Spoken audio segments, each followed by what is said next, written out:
Coming up tonight on YCN News, a dangerous winter storm is approaching our region. And an upcoming hearing will decide whether 4 marijuana dispensaries will be located in New Hampshire. And PSNH is changing its company name.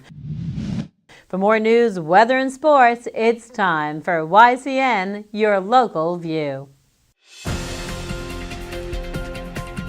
Now, your daily digest of the Dartmouth-Lake Sunapee region, southern Vermont, and Windsor County. News, sports, weather, and all that is happening in our area. The news on YCN, your local view. Good evening. It's Monday, January 26th. I'm Laura James. Welcome to YCN News.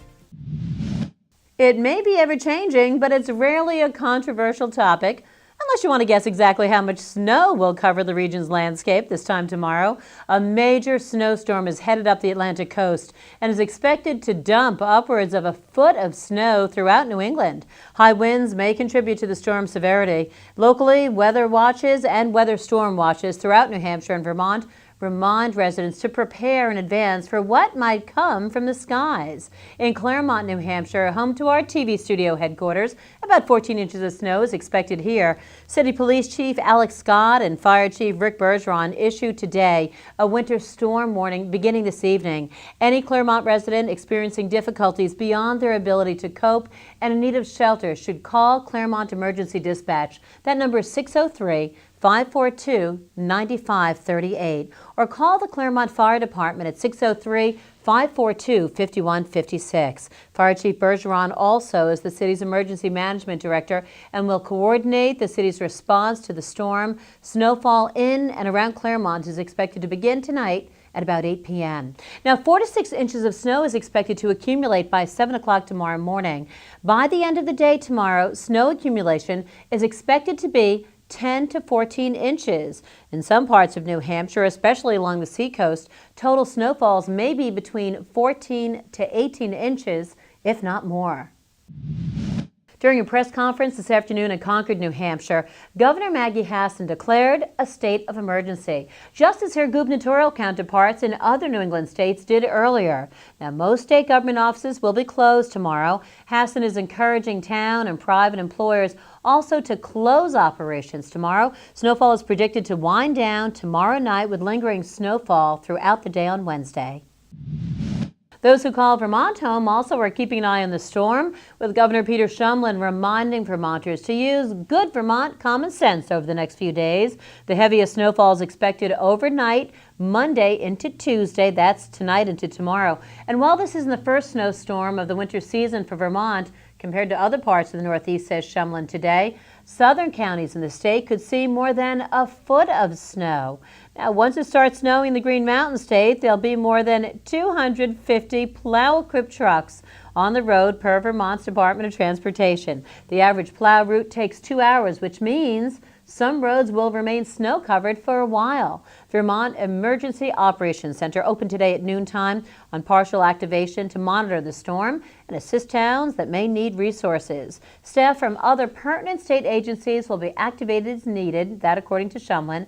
And Vermont Alert can send weather and other updates directly to users. Now, account holders can have information about their area sent directly to their email box or a mobile phone, or both, whichever they choose. You can sign up for an account at vtalert.gov and click the appropriate link on the left side of the page.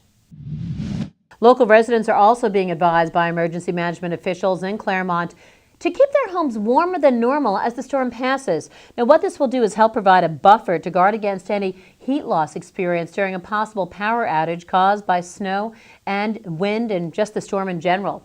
Town officials in Sunapee also reminding residents to have flashlights or oil lanterns on hand in case the power goes out. Candles are not a safe alternative due to the risk of fire. And keep your car's gas tank full or at least half full in case you need to get to a warming shelter. Meanwhile, the lead up to town meetings continues, with New Hampshire residents reminded that the filing deadline for towns throughout the state for local governing and school boards is January 30th. Now, check with your town clerk or school district clerk regarding where to file if you're interested in running for selectman, planning board, library trustee, or other elected positions, depending on your town's vacancies. Your sign-up typically is at the end of the business day at your local town clerk's office or SAU office. A hearing regarding the placement of 4 dispensaries in New Hampshire for medical marijuana remains on the list of discussions set for legislators this year. 4 communities are on that list, including Franklin, Littleton, Epping, and Newton, according to New Hampshire Public Radio. License applications will be reviewed later this year by officials with the State Department of Health and Human Services.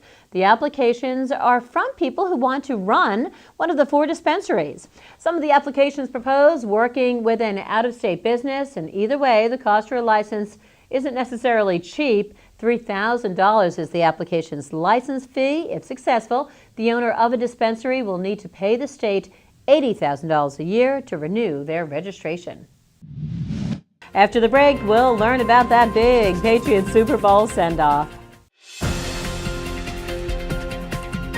The YCN News continues in a moment. Welcome back to YCN News. I'm Laura James.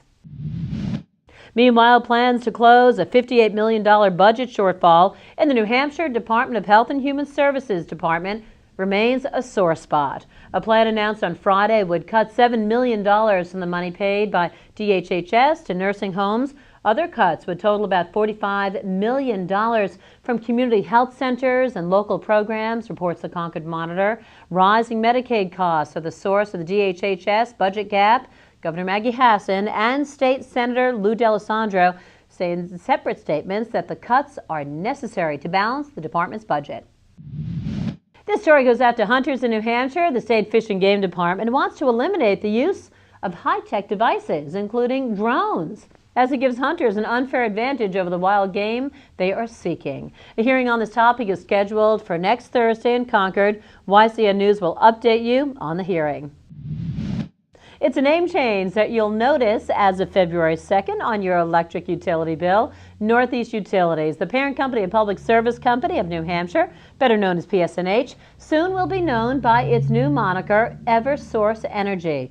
Northeast Utilities operates 6 major electricity and gas distribution companies in several New England states, all of which will be rebranded as Eversource Energy. These include PSNH, Connecticut Light and Power Company, Yankee Gas Services Company, N-Star Electric, N-Star Gas, and Western Mass Electric. To learn more about the name change and PSNH itself, go online to psnh.com.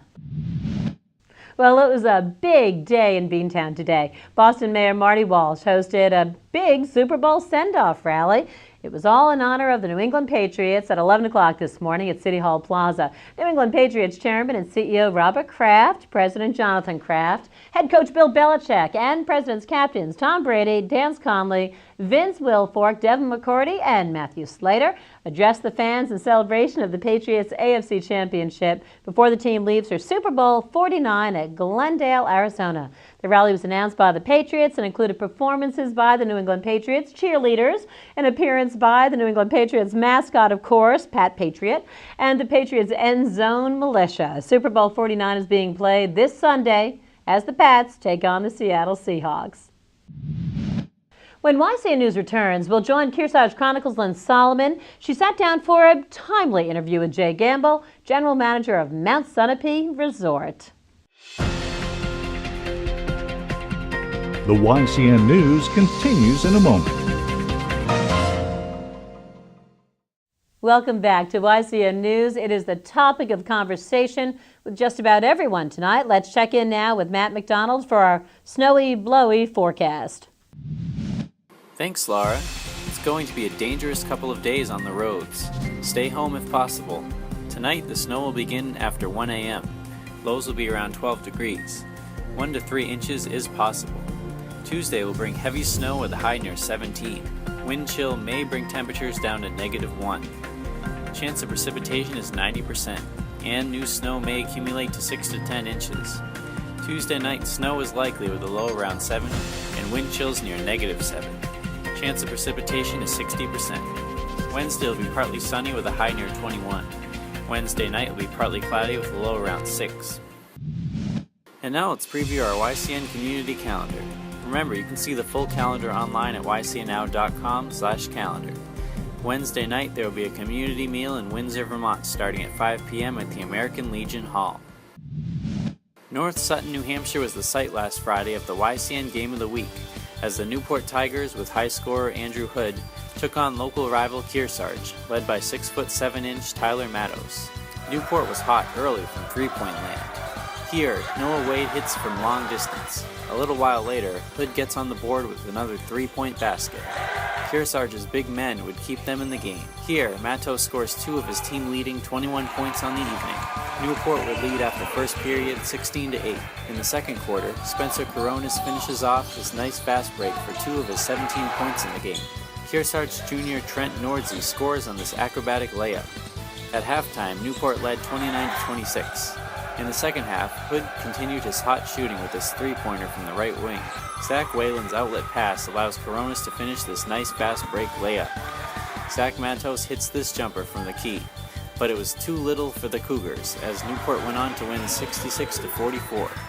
Newport is now 7-2 and will host Sunapee on Tuesday. Kearsarge drops to 3-6 and will travel to Fall Mountain also on Tuesday. A reminder that this game will be our YCN Game of the Week on Wednesday night at 7:30 and 10:30. Thanks, Matt. When YCN News returns, we'll join Capital Connections' John O'Connor. He spoke with Kim Fine. She's Development Director of Kern Hatton Homes. The YCN News continues in a moment.